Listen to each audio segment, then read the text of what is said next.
Roberto Chitsonzo, melhor não poderia ter sido. Muito obrigado pelos seus números e por nos animar num dia como hoje. Vamos então acompanhar também remotamente a intervenção dos dois autores da obra Samora Machel, Uma Vida Interrompida, Allen Isaacman e Bárbara Isaacman. Samora Machel Jr. de alguma forma já partilhou aqui conosco o percurso que estes dois autores têm em relação a Moçambique, em relação a muita matéria de então e a proximidade que tiveram com o ex-presidente Samora Machel. Convido então Allen Isaacman e Bárbara Isaacman para a apresentação da obra. Por uma questão de cortesia, vamos começar com a Bárbara Isaacman em primeiro lugar e a seguir o Allen.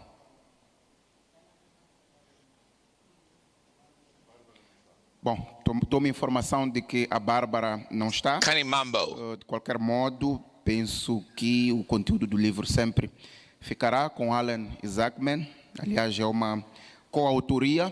Convido então Allen Isaacman para a sua intervenção e que nos explique em linhas essenciais o que este livro nos ensina.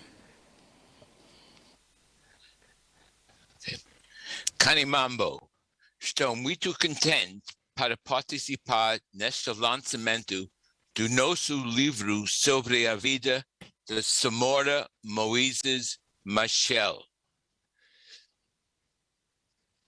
A minha mulher, Bárbara, mulher de 57 anos, não pode participar hoje, infelizmente, porque ela está a fazer uma defesa do homem de Etiópia que o governo dos Estados Unidos quer expulsar. Ela está conosco em sentimento e ela manda os cumprimentos a tudo e especialmente à família Samora Machel.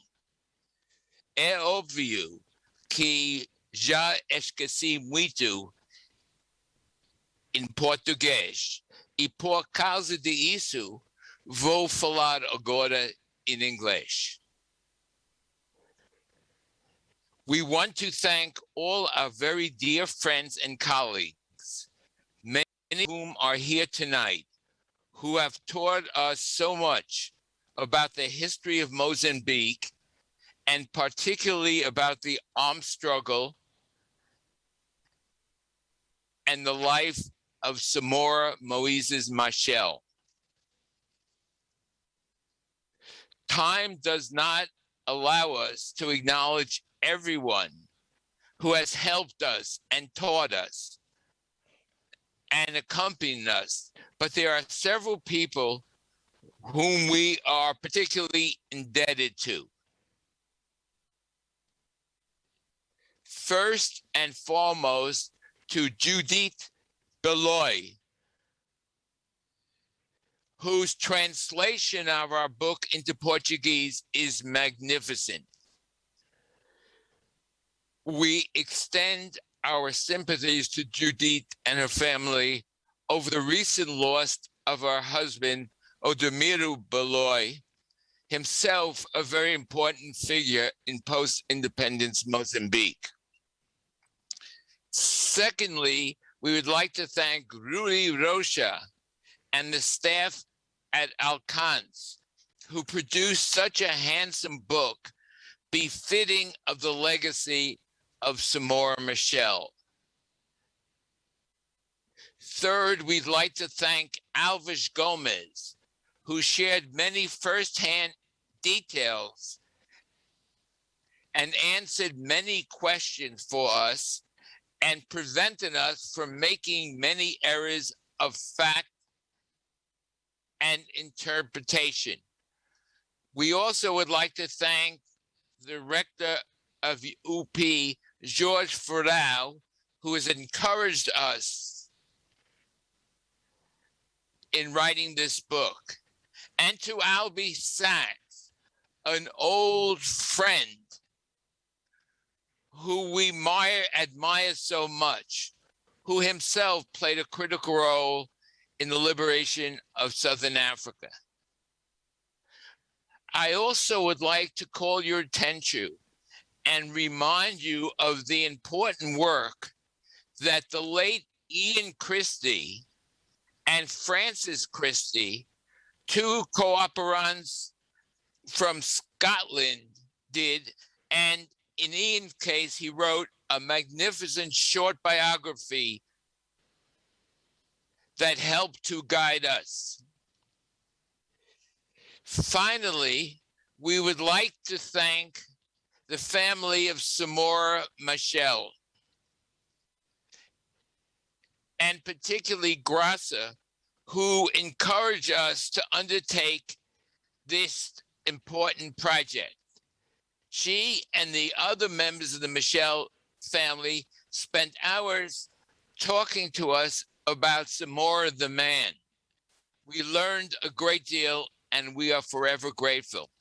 I want to emphasize, however, the important intellectual value of these conversations. And despite all the time we spent together, at no point did Graça, Samora Jr., or any other member of the family attempt to influence the writing of this book.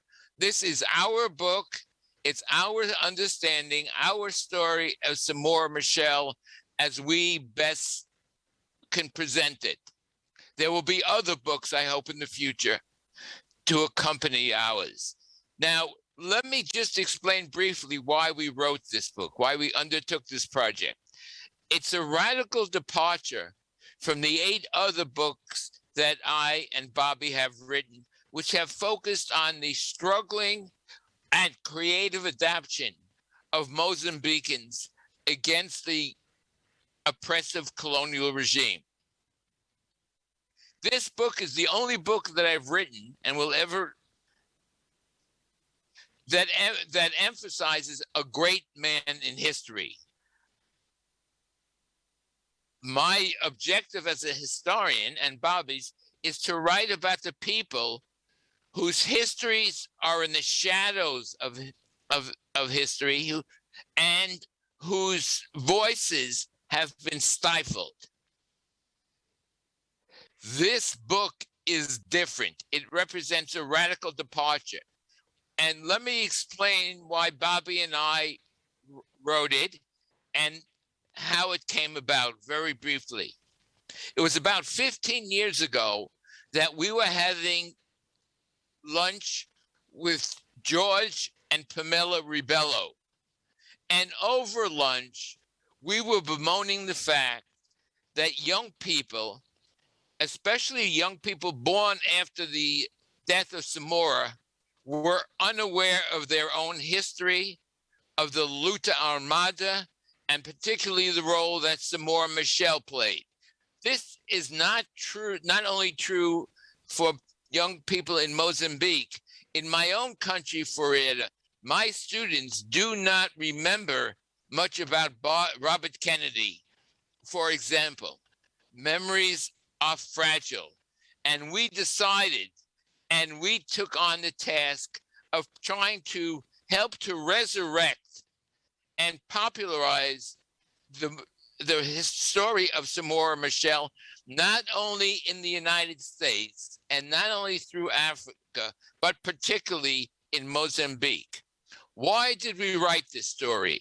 Because in the first instance, we were partisans. And I say with great pride, and I'll come back to that at the end of my talk. We first were introduced to Mozambique in 1968. We saw the brutal, oppressive colonial regime. When we came back to the United States, and that time I was writing my dissertation, I met with Sharafuddin Khan, who became a very dear friend. He was the Frelimo representative at the United Nations, and worked with him and others in the United States to help organize the Committee for a Free Mozambique. So I write this book with no apologies as a partisan of Frelimo of Samora and to mark the armed struggle and his role. Secondly, we wrote this book because we admired Samora. We admired his ability to mobilize people. We admired his charismatic personality. We loved to listen to him sing and the way he got up in front of thousands of people as Albie talked in Mashava and began to sing Kani Mambo Frelimo and rallied and mobilized people who celebrated.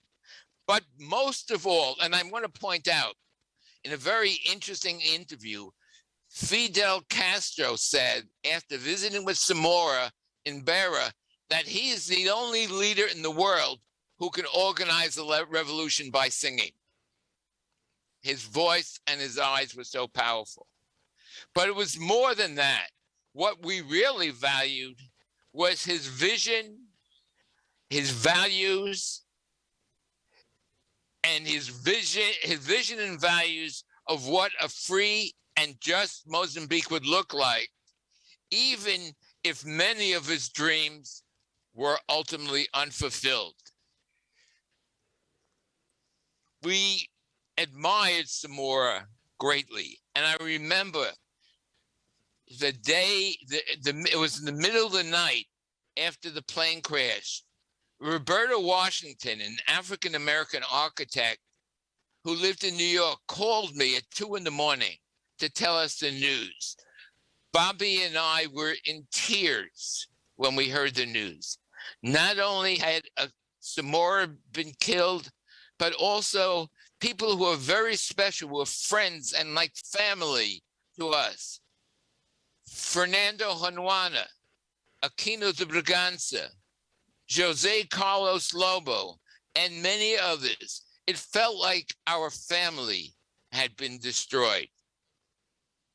Thirdly, we write this book because people don't realize that apart from Nelson Mandela and perhaps Mwalimu Julius Nyerere, Samora Machel was the most admired leader in Africa of his time, in his time.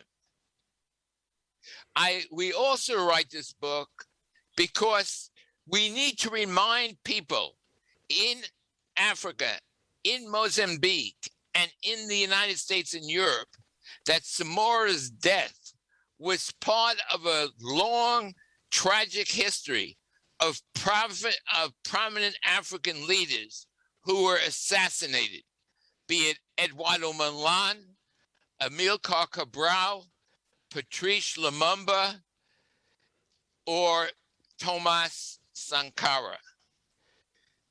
So this book has great significance to us, and we spent the past 7 years working on it. Now, I won't review the book, but I hope you will have a chance to read it and share with me by email your comments, criticisms, because we intend to write, and stories of Samora, because we intend to write a much fuller book in the future. But let me pose some of the problems that we faced in writing the books. First of all, many of the earliest documents of Frelimo were lost. As the documents were being transported in a container from Dar es Salaam to Maputo, the container slid off the boat, and much of the earliest documents were lost. Secondly, the archives of Frelimo are still not fully open.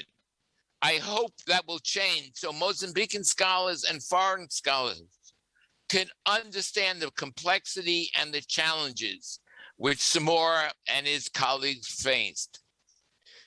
Thirdly, there are critical documents in East Germany, Russia, and Washington, which are just beginning to become available.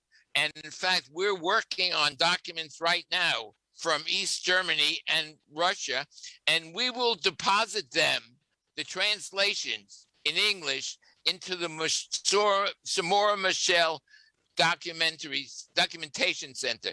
It belongs to the people of Mozambique, and they are very illuminating. We are hoping also to get access to archives in Cuba.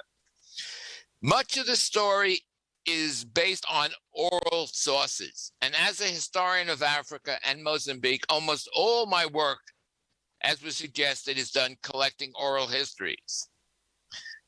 They provide an important insight and an incredibly significant to a study of African history, the armed struggle, and of the life of Samora. But there are many problems. First, many of the figures who figured prominently in the life of Samora have passed away. Eduardo Monlan, Marcelino dos Santos, and so many of the Antigo combatants who fought side by side with Samora and have stories to tell. Fortunately, we are working with the Ministry of Antigo combatants to interview as many as possible. Secondly, there are memories forgotten.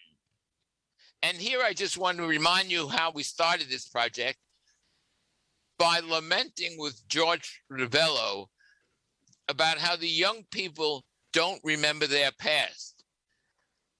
Well, in point of fact, when I asked George to share with us what he remembered, his memory was itself a bit hazy and very general. So memories are lost, memories are forgotten. There are also competing memories of the same event. I want to give you one example. We all know how committed Samora was to building a non-racial society. When he was in Algeria in 1964, leading a group of guerrillas in training, there was a big argument between Samora and another guerrilla whether Asians and white Mozambicans, Asian Americans and white Mozambicans, should be allowed to fight in the armed struggle. Samora was insistent. The other guerrilla was equally adamant that you could not be a white or Asian Mozambican. It was a heated discussion. And according to one account, it ended up in a fight in which Samora triumphed. One person who was there described it that way. Another who agreed about the account said there was no fight because a senior elder who was there, a man named, and I apologize for my pronunciation, Lindo Klindolu, an old Makondu fighter, intervened. So here you have two different accounts of a very important event. And then finally, there's also the challenge that memories, what we learn and what we transmit, are manipulated and affected to reflect contemporary realities. I was surprised and shocked, I must admit, when I began to research this book to find that from 1988 or 89, for example, Samora, and when we analyzed newspapers and tempo, Samora was essentially rendered invisible. He had been essentially wiped out of history throughout, or at least his accomplishments minimized, except on his birth date. And this continued until the 1990s, when under the administration of President Guebuza, his memory and standing was revitalized through stamps, through statues, but most importantly in popular culture, where it persisted. Think, for instance, in the 1990s, when I was there for the first time in the late 90s, I would hear Assegai and others, rappers, sing songs celebrating all that Frelimo and Samora accomplished, with all the problems that occurred. And then when I went into the countryside down to southern Mozambique, I heard older women singing, and again, you forgive me for the pronunciation, Shituka ni Bawula, celebrating Samoa's life. So we have these different challenges when we use oral history, but they're essential. And I ask all of you who knew Samoa to write your memories down and deposit them in the Samoa Machel Documentation Center, and please send them to us as well. And then finally, the last challenge was to understand the man. Most often, political biographies or biographies talk about the great leader. We had the benefit, and they ignore the personal life. We all know how important our personal life and lived experiences are, how they shape us as human beings. We had the benefit of discussing in great deal with Samoa, his children and nieces, many, many stories of Samoa. We learned how empathetic and sympathetic he was, but how he could also be a harsh disciplinarian. And we were told many, many stories. And then the final thing I just want to mention, and that my time is up, and I say this, Bobby and I have written this as engaged scholars, as partisans. We worked with and for the Mozambican liberation movement, and we're here in Mozambique after independence. We learned a lot, and our children benefited much. We, as engaged scholars, are committed to challenging social injustices and oppressive institutions. We have a passionate commitment to worldly causes and to undermine institutions of oppression. Nevertheless, in this book and in other books, we're willing to criticize the causes, movements, and the men and women we admire. Samoa was no exception. As the great Palestinian activist and linguist said, never solidarity before criticism. Never solidarity before criticism. So where does this leave us? We are now in the process of beginning to write a much fuller book, a biography of Samoa Machel. This book was limited by the constraints of an American author. We hope that this book and other books will stimulate others to write about Samoa from different interpretations. And we'd appreciate meeting with or hearing from anyone who has stories to tell of Samoa. So I end with the words, Kani Mambo, Kani Mambo.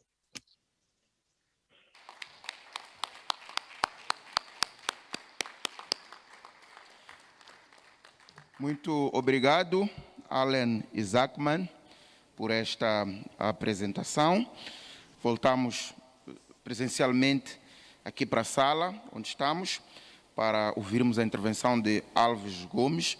Ele vai fazer uma avaliação e um enquadramento histórico do livro Samoa Machel, Uma Vida Interrompida. Alves Gomes.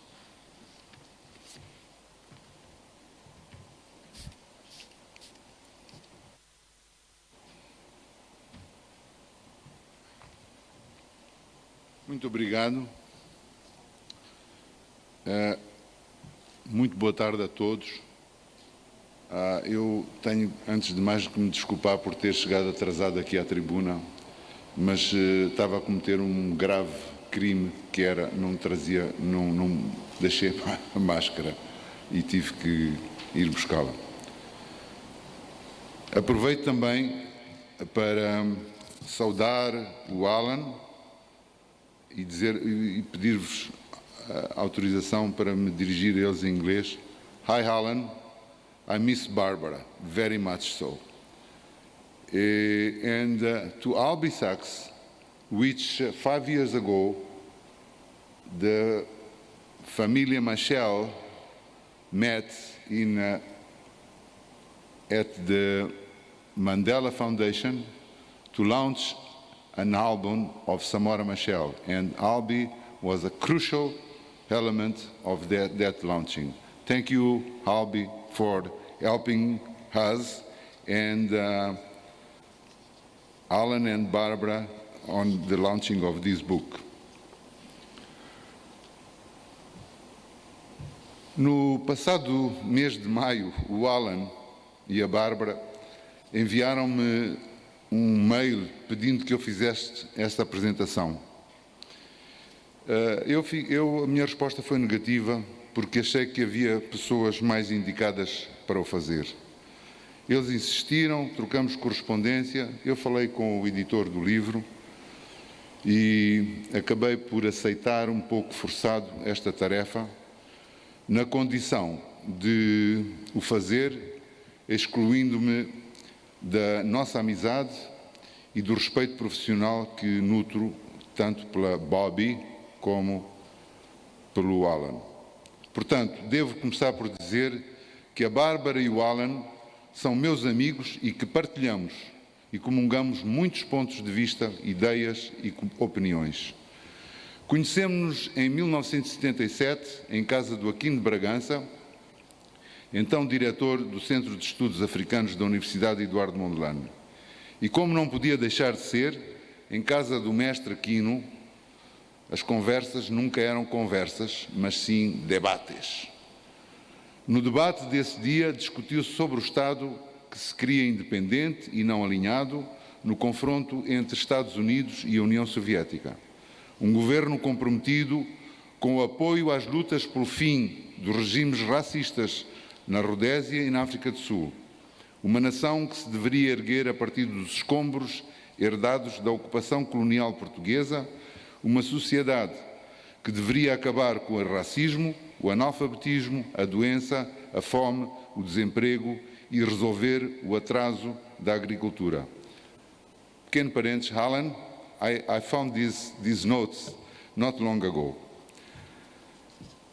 Inevitavelmente, todas estas e outras questões giravam em volta da figura do Presidente Samora.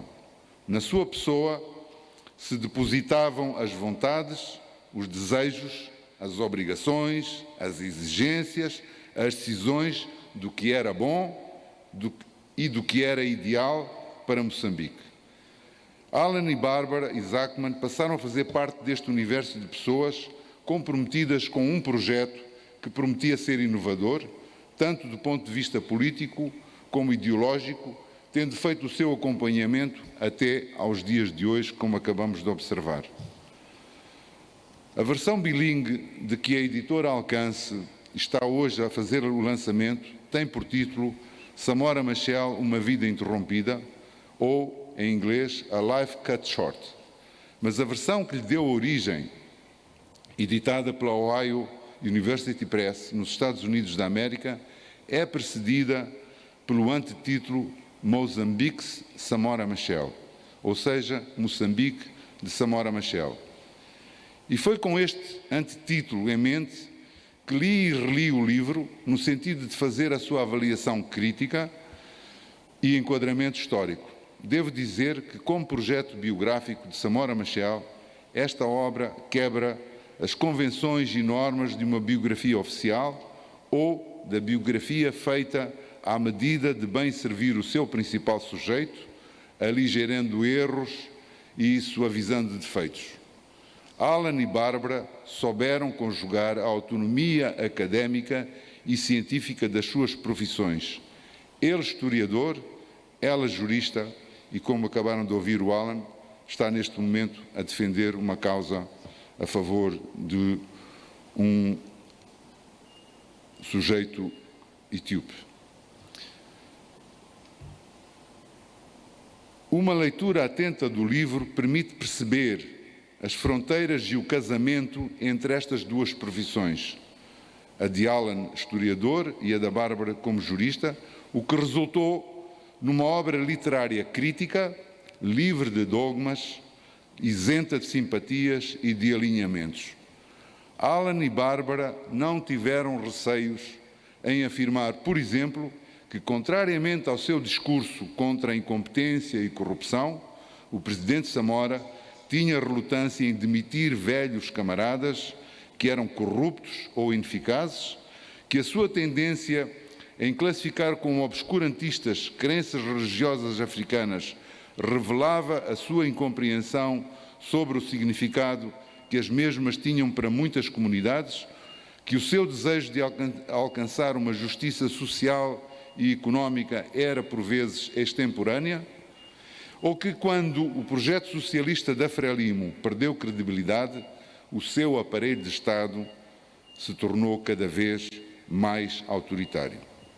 Mas Alan e Bárbara dão também conta da personalidade de um líder que demonstrava uma enorme capacidade em ouvir sobre os graves atropelos e abusos que os seus pares, ao abrigo da sua governação, faziam, das suas convicções sobre a importância de construir sistemas de saúde e educação fortes para desenvolver o país, da importância que dava à emancipação da mulher e da sua postura em promover a sua igualdade de direitos, da sua capacidade em reverter e aceitar que o modelo escolhido para o desenvolvimento do país não se adequava à conjuntura política nacional, regional e mundial, de perceber que aqueles que ele tinha por aliados históricos também usavam a cooperação bilateral, tanto económica como militar, como arma de chantagem, de compreender que, para salvaguardar a soberania de Moçambique e trazer a paz para o seu povo, estava obrigado a aceitar negociar com aqueles que ele sempre quis combater e eliminar. Estas questões que acabo de enumerar estão bem enquadradas no prólogo do livro, o qual contextualiza o ambiente geopolítico mundial e regional em que foi declarada a independência de Moçambique sob o comando do presidente Samora Machel. Este livro traz igualmente inúmeros novos factos sobre a vida de Samora Machel em Lourenço Marques, sobre a forma como decorreu a sua inserção política e militar na Frelimo e na libertação nacional, e na luta de libertação nacional, sobre o papel que desempenhou durante a crise que se abateu sobre a Frelimo, ou no interior da Frelimo, anterior e posterior ao assassinato de Eduardo Mondlane, sobre o impacto que teve a sua nomeação como chefe do Departamento de Defesa e depois como presidente da Frelimo, na reorganização e evolução da luta armada contra o exército colonial português, ou ainda sobre a sua atitude em relação à sua família, pais, mulher e seus filhos. Naturalmente que se poderão encontrar nesta obra lacunas de pesquisa sobre questões que ou não estão devidamente aprofundadas, como explicou o Alan, ou poderiam ter merecido maior relevância. Mas, como sabemos, os factos históricos não se revelam no imediato da vida das pessoas e dos Estados. E, por isso, os Isaacman prometem, juntamente com outros académicos e investigadores, continuar a cavar sobre os assuntos tratados nesta sua obra. É uma promessa que sei, e ele acaba de o confirmar, que já está a ser executada, em particular na pesquisa sobre o que de facto foram as relações entre a União Soviética e Moçambique, qual a influência que a União Soviética exerceu no relacionamento de países como a República Democrática Alemã com Moçambique, ou como as relações Moçambique-Cuba escaparam a esta influência.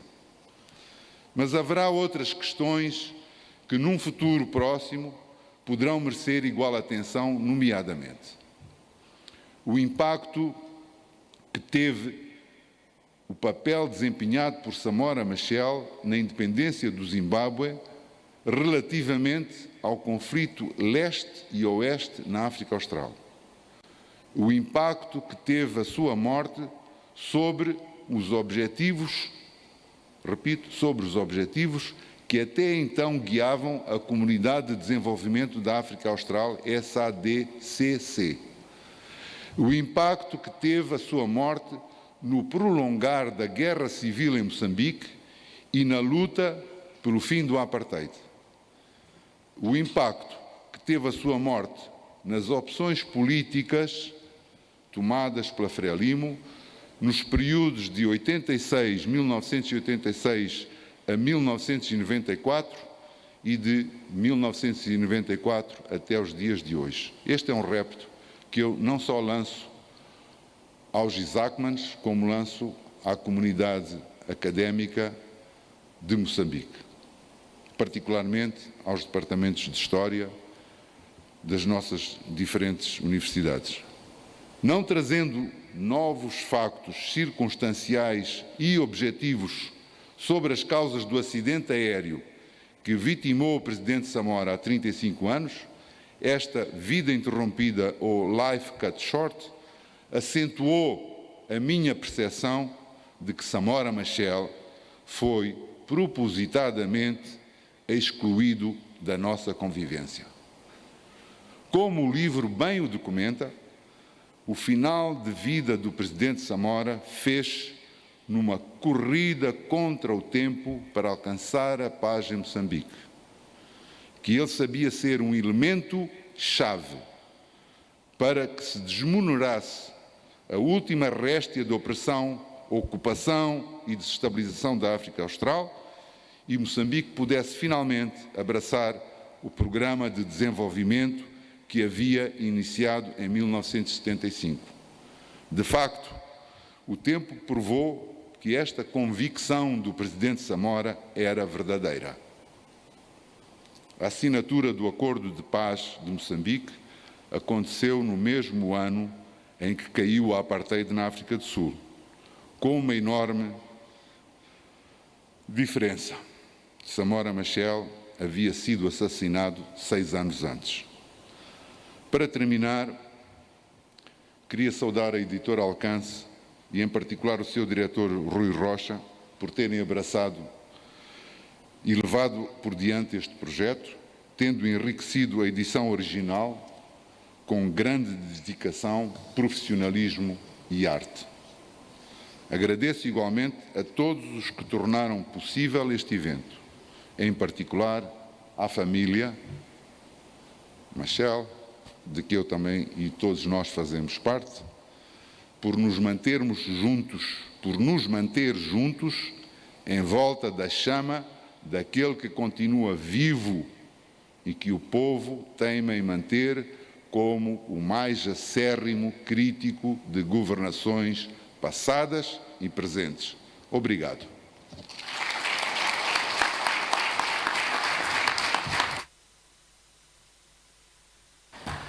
Muito obrigado, Alves Gomes. Vamos novamente para um momento de descontração, um momento de arte e de música, e o grupo que vai nos oferecer um número de tenor e soprano orientado por Stella Mendonça. Convido então o grupo para fazer a sua apresentação.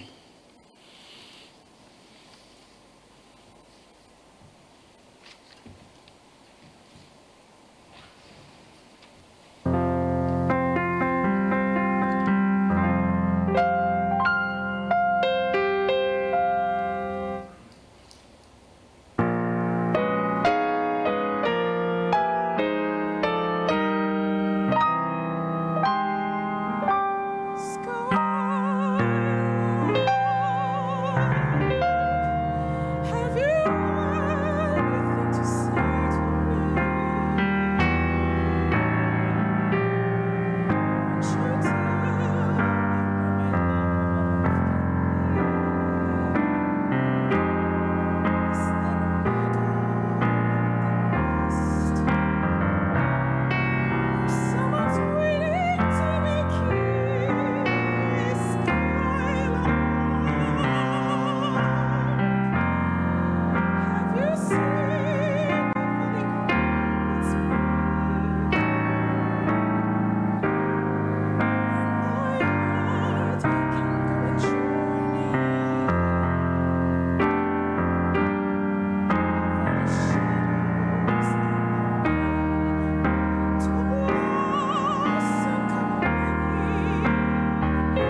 gioia,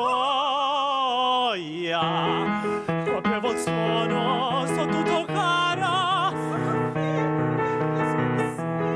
Da questo palpito slitta mi impara, senza te insistere più non potrei.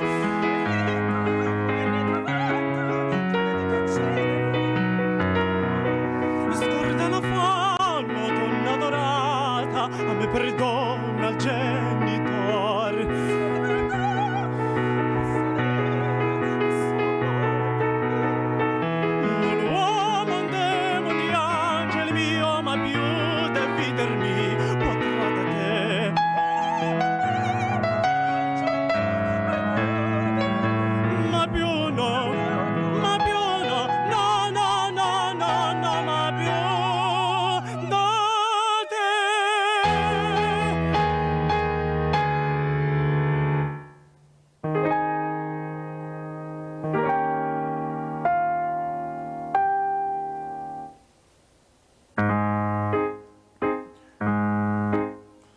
Parigio cara, noi lasceremo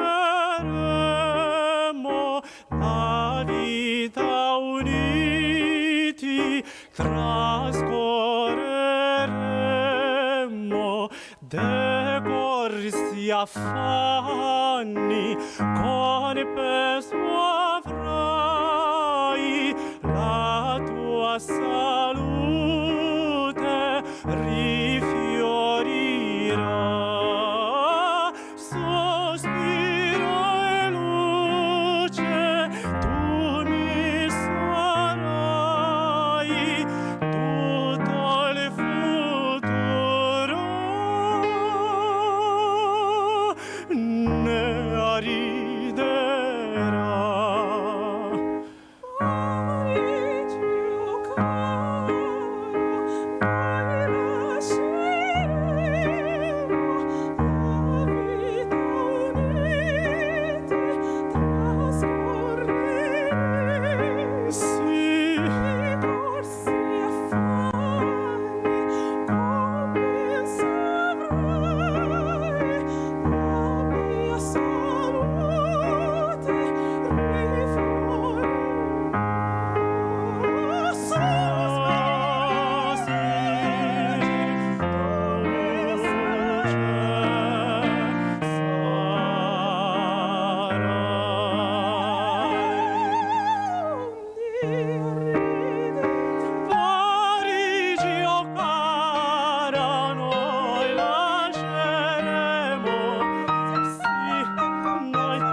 Rifiorirà,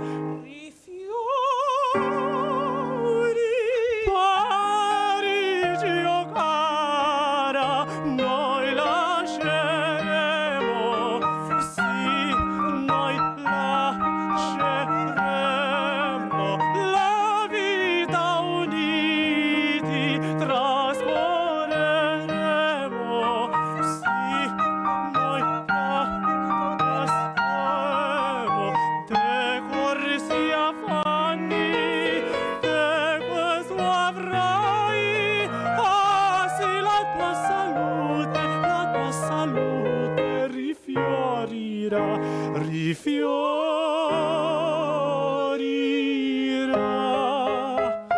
rifiorirà,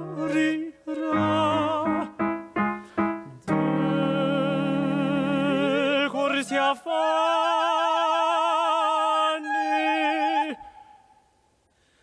decorsi affanni, compenso avrai, decorsi affanni, compenso avrai, la tua salute,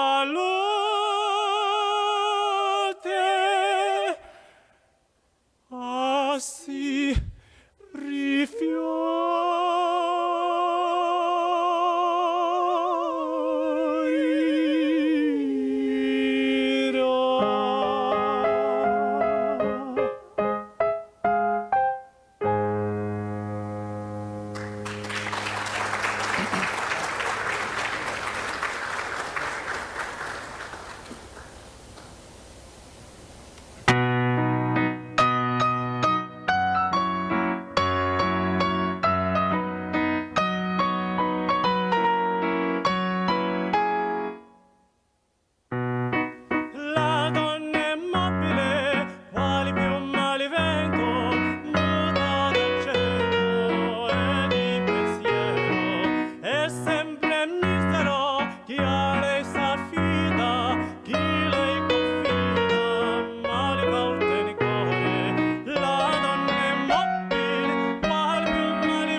é indisfarçável no rosto de todos nós um sentimento de admiração e emoção.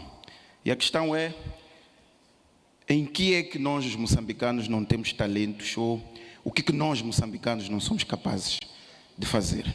Fica a pergunta.